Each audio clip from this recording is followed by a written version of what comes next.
다 함께 사도신경으로 우리의 신앙을 고백하며 이 새벽 주님 앞에 나아갑니다. 나는 전능하신 아버지 하나님 전지의 창조주를 믿습니다. 나는 그의 유일하신 아들 우리 주 예수 그리스도를 믿습니다. 그는 성령으로 잉태되어 동정녀 마리아에게서 나시고 본디오 빌라도에게 고난을 받아 십자가에 못 박혀 죽으시고 장사된 지 사흘 만에 죽은 자 가운데서 다시 살아나셨으며 하늘에 오르시어 전능하신 아버지 하나님 우편에 앉아 계시다가 거기로부터 살아있는 자와 죽은 자를 심판하러 오십니다.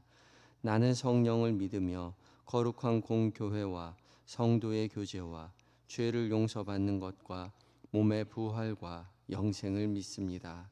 아멘. 함께 찬송가 543장으로 주님을 찬양합니다.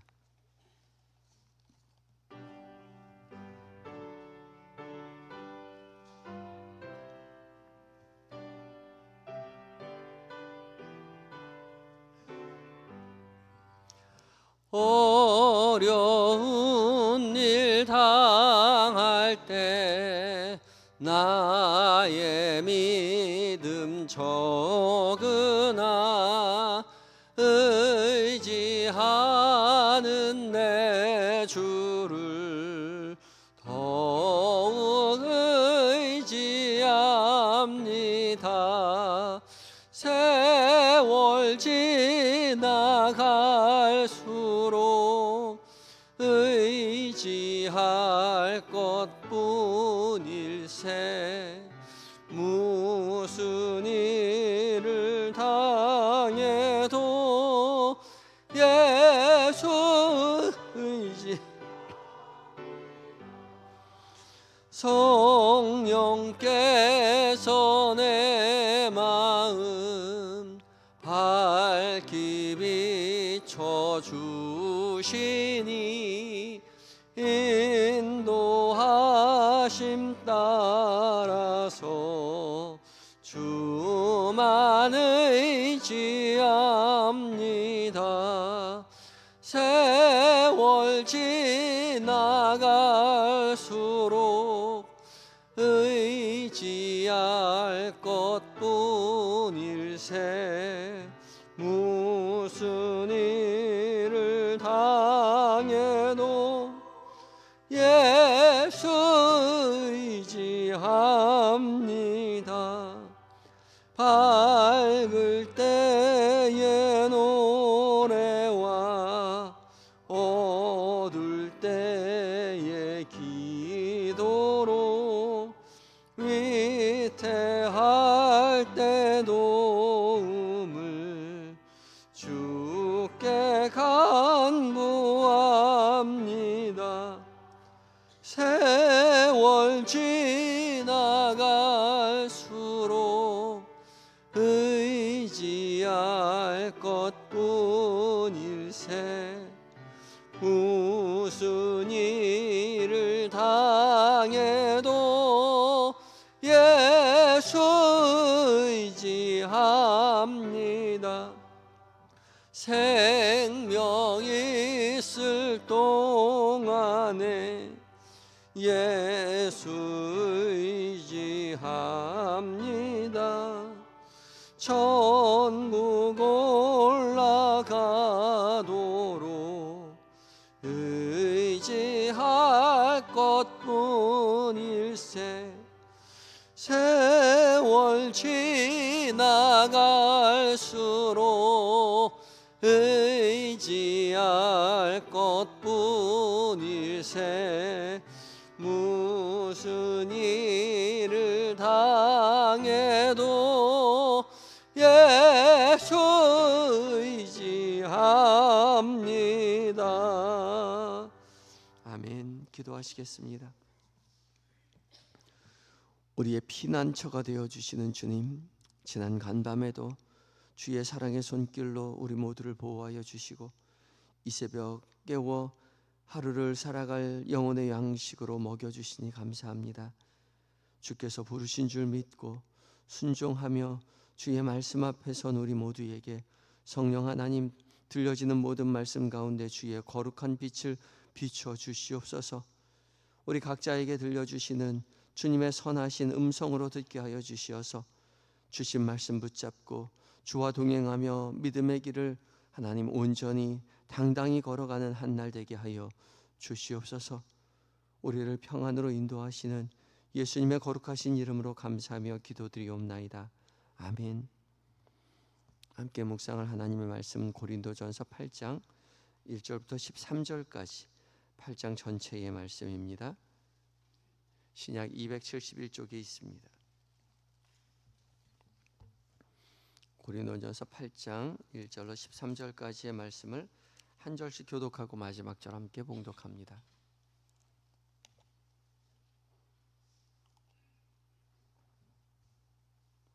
제가 먼저 읽습니다. 우상의 제물에 대하여는 우리가 다 지식이 있는 줄을 아나 지식은 교만하게 하며 사랑은 덕을 세우나니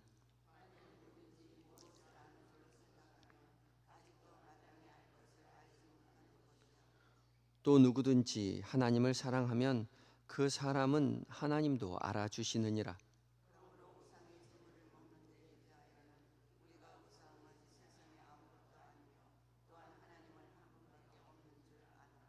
비록 하늘에나 땅에나 신이라 불리는 자가 있어 많은 신과 많은 주가 있으나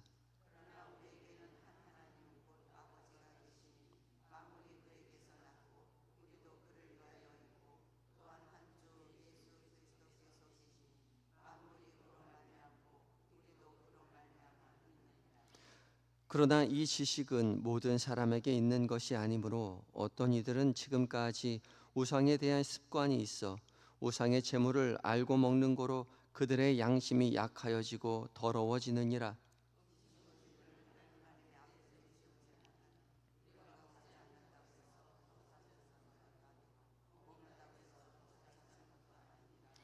그런즉 너희의 자유가 믿음이 약한 자들에게 걸려 넘어지게 하는 것이 되지 않도록 조심하라.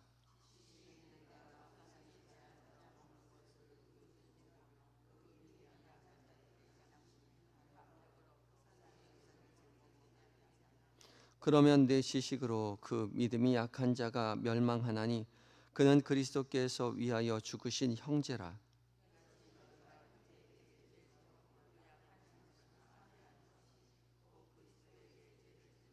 함께 읽습니다. 그러므로 만일 음식이 내 형제를 실족하게 한다면 나는 영원히 고기를 먹지 아니하여 내 형제를 실족하지 않게 하리라. 아멘. 이것은 하나님의 말씀입니다. 이제 받아 찬양대가 하나님 앞에 찬양을 올려드립니다.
아멘. 은혜의 찬양 주께서 기쁘게 받으신 줄 믿습니다.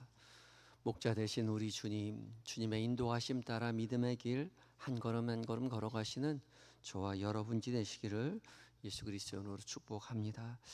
오늘 공동체 성경 읽기 이제 133회차로 사사기는 15장부터 17장까지의 말씀, 그리고 시편은 133편을, 그리고 신약의 말씀은 고린도전서 8장 말씀을 함께 읽고 묵상하게 되지요.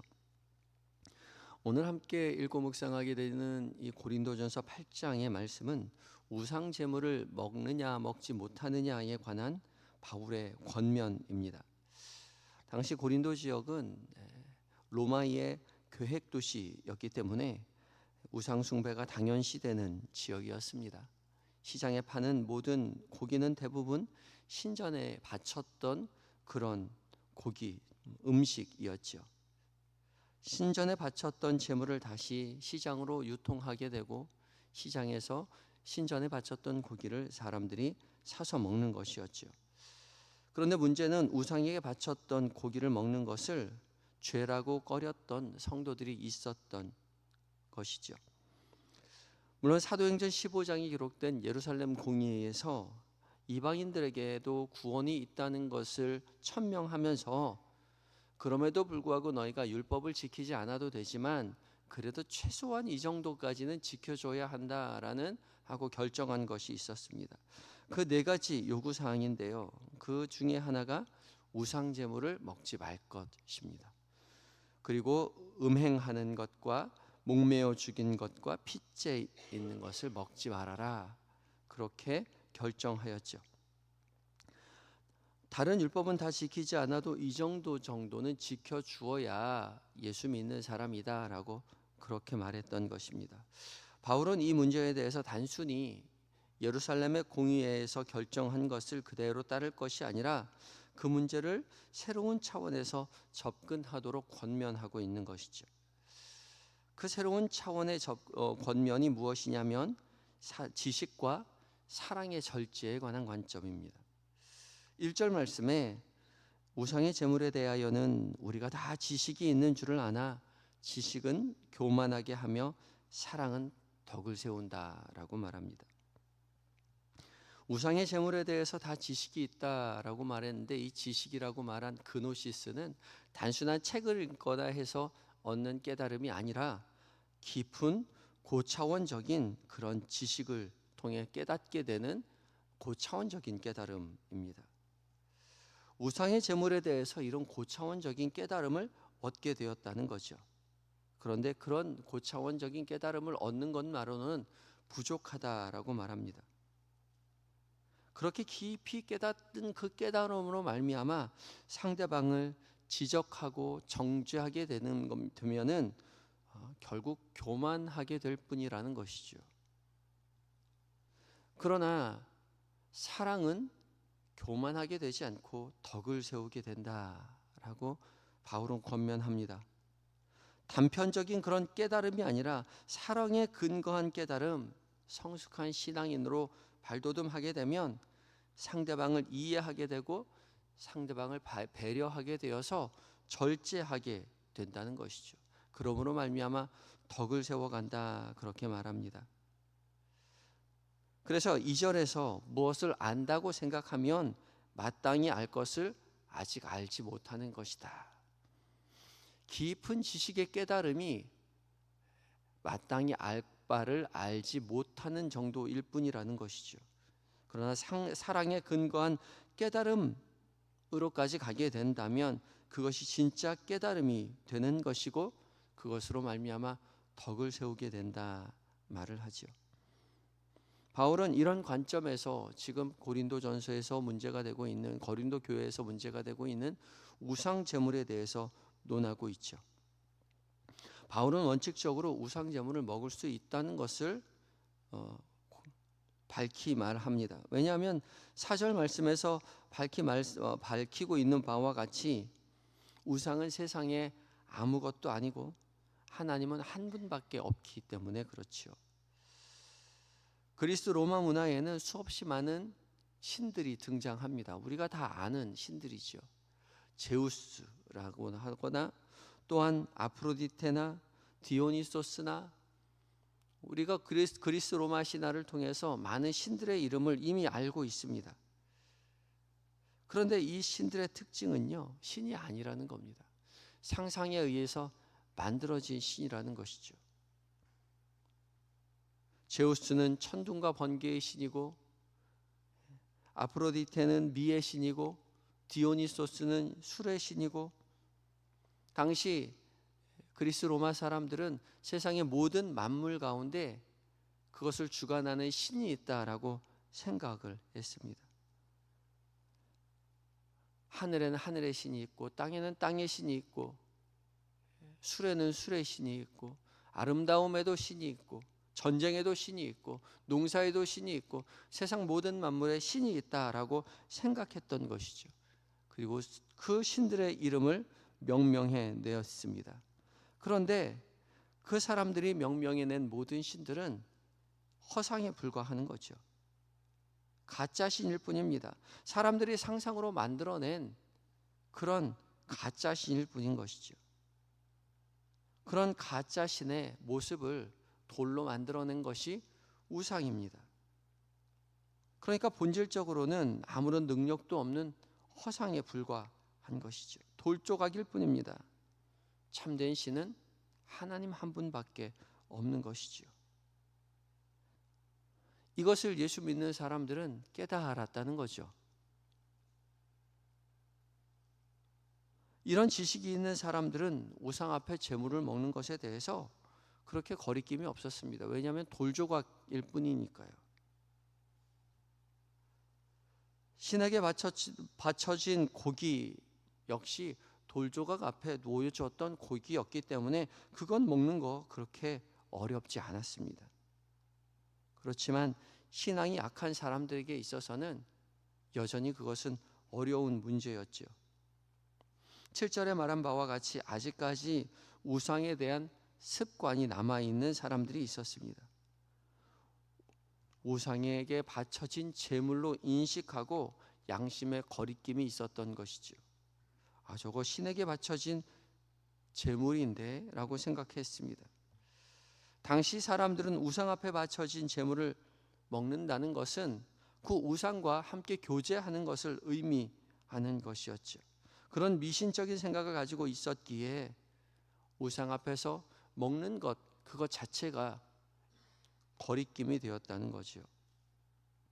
그런데 그런 관념을 아직 갖고 있었던 미성숙한 신앙의 사람들이 성숙한 신앙의 사람들이라고 해서 그 앞에서 우상의 제물을 먹는 것을 바라본다면 그거 따라하다가 여전히 양심의 거리낌이 되어 하나님 앞에 그것이 죄가 될 수도 있다라고 바울이 말하고 있는 것이죠. 그러면서 9절에서 바울은 신앙이 약한 미성숙한 사람들을 위해서 사랑으로 배려해야 한다 그렇게 권면합니다. 9절에 그런즉 너희의 자유가 믿음이 약한 자들에게 걸려 넘어지게 하는 것이 되지 않도록 조심해라 그렇게 말씀하고 있죠. 너희의 자유가 믿음이 약한 자에게 걸려 넘어지지 않도록 조심해라. 여기서 자유는 엑수시아인데요. 이 엑수시아는 어떤 지위나 권한으로부터 나오는 힘입니다. 그러니까 우리가 그리스도인이 되어서 갖게 되는 지위와 권한으로부터 나오는 힘, 그것이 자유라는 것이죠. 예수 그리스도를 믿는 그리스도인이 되었기에 우리는 자유인이 되어서 모든 것을 먹고 마실 자유와 권한이 주어졌습니다. 그런데 그런 자유로 믿음이 약한 자들 앞에서 거리낌이 되는 일을 해서는 안 된다는 것이죠. 믿음이 약한 자들이 시험에 들지 않도록 배려하는 행동을 해야 한다는 것이죠. 그렇게 하지 않는다면 믿음이 약한 자들이 실족하여 시험에 들고 말 것이기 때문에 그렇습니다. 그래서 바울은 마지막 13절에 이렇게 천명합니다. 그러므로 만일 음식이 내 형제를 실족하게 한다면 나는 영원히 고기를 먹지 아니하여 내 형제를 실족하지 않게 하리라. 그리스도인으로서 참된 능력을 얻어 자유를 얻어 권한을 얻어 먹을 수도 있고 먹지 않을 수도 있는데 내가 그것을 먹음으로 말미암아 믿음이 약한 자들이 실족하여진다면 나는 평생 먹지 않겠다 그렇게 말하는 것이죠. 중요한 것은 고기를 먹을 수 있느냐 먹지 못하느냐가 아니라 그리스도의 피값으로 사신 형제가 실족하게 되느냐 아니냐가 더 중요하다라고 그렇게 바울이 말하고 있는 것입니다. 이런 문제는 여전히 우리에게도 있지요. 우리는 우상의 제물에게 바쳐진 고기의 문제가 아니라 술, 담배 문제가 우리에게 여전히 걸림돌이 됩니다. 예수 믿는 사람들 중에 깨달았다라고 깊은 깨달음을 얻었다라고 말하는 사람들이 술, 담배 한다고 천국 못 가냐? 그렇게 말씀하시는 분들이 있죠. 그러면서 외국에 예수 믿는 사람들 다 맥주 한 잔씩 한다고, 와인 한 잔씩 한다고 그렇게 말하기도 합니다. 그런데 여기는 외국이 아니라 한국이죠. 한국에 독특한 문화가 있습니다. 기독교 초기에 한국 교회에, 한국 사회에 기독교가 들어올 때에 기독교인과 비기독교인을 구분짓는 가장 큰 기준이 술, 담배 문제였습니다. 왜냐하면 교회가 술, 담배를 거부하는 운동을 했기 때문에 그래요. 그래서 아직까지 그 기준이 한국 사회에 통용이 됩니다. 그래서 예수 믿고 나서 세상 사람들이 예수 믿고 나서 제일 먼저 하는 게 술, 담배를 끊는 일이죠. 그래서 한국 사회에서는 예수 믿는 사람들이 술, 담배를 하게 되면 여전히 그 곁에서 그거 보고 시험 드는 사람이 있습니다. 그러니까 사랑으로 절제해야 한다는 것이죠. 그거 먹어도 그만, 안 먹어도 그만인데 먹는 거 보고 시험에 드는 사람이 있다면 절제하는 게 맞다는 것입니다. 연약한 형제들을 위해서 절제하는 것이 옳은 일이라는 것이죠. 술, 담배뿐만이 아니죠. 사랑으로 절제해야 할 일들이 많이 있습니다. 정치적인 의견, 또한 사회적인 어떤 시선을 바라보는 행동들의 각자 가진 의견들, 깨닫게 된 것들 가지고 내가 가진 지식을 남들에게 강요하거나 그것으로 말미암아 비판하고 정죄하게 된다면, 그것 때문에 그 연약한 사람이 실족하게 된다면 안 하느니만 못하다는 것이죠. 깨닫지 못하느니만 못하다는 것입니다. 사랑으로 절제하여 덕을 세우는 성숙한 신앙인이 되어야 할 것입니다. 오늘 하루 살아가는 동안 믿음으로 성숙한 신앙인이 되어 절제하며 사랑으로 덕을 세워가며 믿음의 길 걸어가시는 저와 여러분이 되시기를 예수 그리스도 이름으로 축복합니다. 함께 기도할 때에 단편적인 지식으로 남을 비판하거나 정죄하는 죄를 짓지 않도록 도와달라고 기도하시고, 오직 사랑으로 이해하고 덕을 세워가는 성숙한 신앙인, 성숙한 우리 한영의 공동체로 세워가게 해달라고 기도하며 나아가겠습니다. 함께 기도하시겠습니다.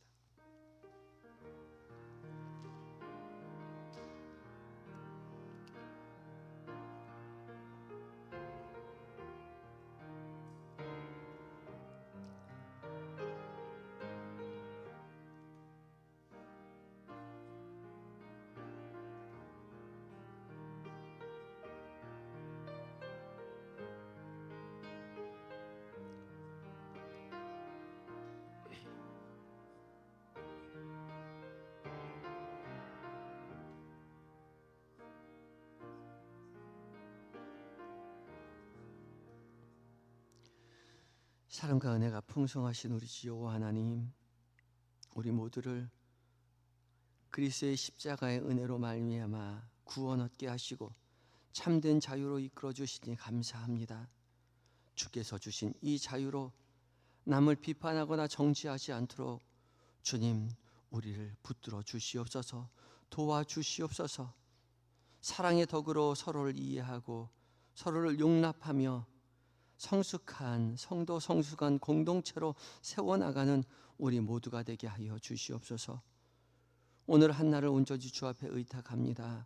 오늘 계획된 모든 일정들, 만나게 되는 그 많은 사람들, 그들과 나누게 되는 모든 대화들 가운데 주께서 우리와 동행함을 결코 잊지 않도록 주님 도와주시옵시고, 주님 기뻐하시는 것을 선택하고 주님 기뻐하시는 말들을 사람들에게 나누어 주며 믿음의 길 걸어갈 수 있는 성숙한 신앙의 길을 우리에게 하나님 허락하여 주시옵소서. 잠들어 있는 우리의 가족들을 위하여 기도합니다. 우리의 남편과 아내, 사랑하는 자녀들, 우리의 부모님 기억하여 주시어서 믿음의 가문되어 함께 주를 찬양하며 주 앞에 예배하며 믿음의 길 걸어가는 성숙한 신앙의 공동체가 될 수 있도록 우리 가정에 하늘의 것으로 채워 주시옵소서.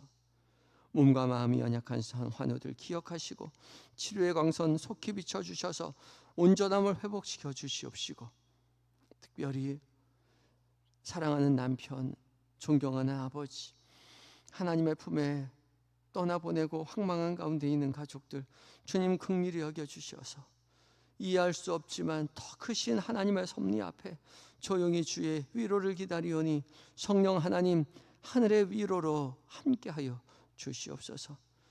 군에 있는 아들, 해외에 있는 자녀들, 출타 중인 교우들, 주께서 늘 곁에 계셔서 세밀히 은밀히 살피시고 도우시며 맡겨지신 사명 기쁨으로 잘 감당하고 안전하고 건강하게 교회의 품으로, 가정의 품으로 돌아올 수 있도록 주여 도와주시옵소서. 이단과 사위비, 주술과 술사들 다 멸하여 주셔서 오직 하나님만 섬기는 이 나라 이 민족 되게 하여 주시옵시고, 북녘 땅에도 어소속히 자유가 다시 오게 하셔서 한마음 한뜻으로 남북한이 함께 주님을 찬양하는 믿음의 하나님 대한민국 될 수 있도록 주여 도와주시옵소서. 오늘 한날을 온전히 주님 앞에만 의탁드리올 때에 우리의 구세주가 되어주시는 예수님의 이름으로 감사하며 기도드리옵나이다. 아멘. 하늘에 계신 우리 아버지, 아버지의 이름을 거룩하게 하시며 아버지의 나라가 오게 하시며 아버지의 뜻이 하늘에서와 같이 땅에서도 이루어지게 하소서. 오늘 우리에게 일용할 양식을 주시고 우리가 우리에게 잘못한 사람을 용서하여 준 것 같이 우리 죄를 용서하여 주시고 우리를 시험에 빠지지 않게 하시고 악에서 구하소서. 나라와 권능과 영광이 영원히 아버지의 것입니다. 아멘.